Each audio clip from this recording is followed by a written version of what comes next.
Hello readers, I'm so happy to see you today. I thought I would take this week and take you through some of my favorite music books that Usborne Books and More has because I am a music teacher.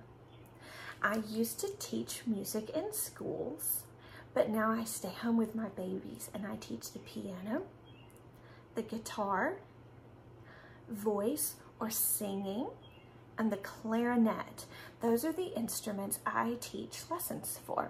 And I thought it would be fun this week to pretend like we're in a music classroom. And I want to start with this book, Play Me Some Music. Now, a little note for moms and dads. The pages in this book are made of a really thick cardstock, so they're nice and sturdy for little hands. Our book starts us off with a musician or someone who plays music.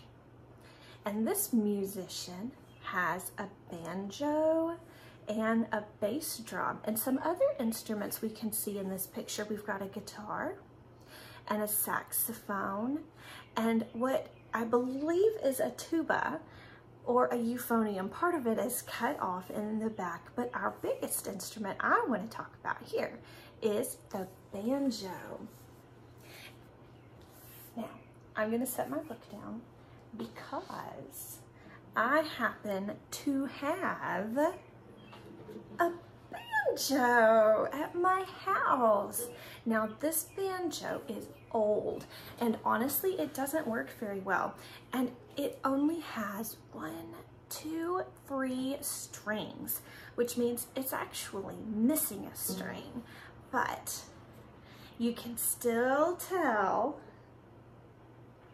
that it's a banjo and it has such a fun sound to it. Listen to this.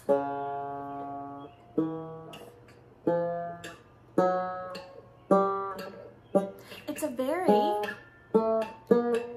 unique sounding instrument, and a banjo is a stringed instrument because you play it by plucking strings, but it's not a stringed instrument that you would find in an orchestra. You usually see a banjo in a bluegrass band, and the way you play the banjo is by plucking the strings, and you can change the note. Watch this. By moving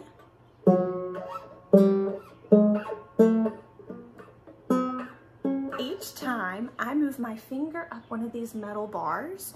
Can you see these metal bars? These are called frets, and we will see some of those on a guitar later too. But those frets, when I move my finger on them, it makes the string shorter, which makes the notes go higher. And you'll see, and again, I told you I'm missing a string, which is very unfortunate, but you have these at the end. These are called tuning pegs. And what you can do with the tuning pegs is you tighten it so that your string plays the right note. So our book, again this week, is Play Me Some Music. And the very first instrument that we talked about was a banjo. Now, if you will leave me a note in the comments, I want to know if you have ever seen a banjo somewhere before, and then tell me where you saw it. I'll talk to you later and we'll look at some more instruments.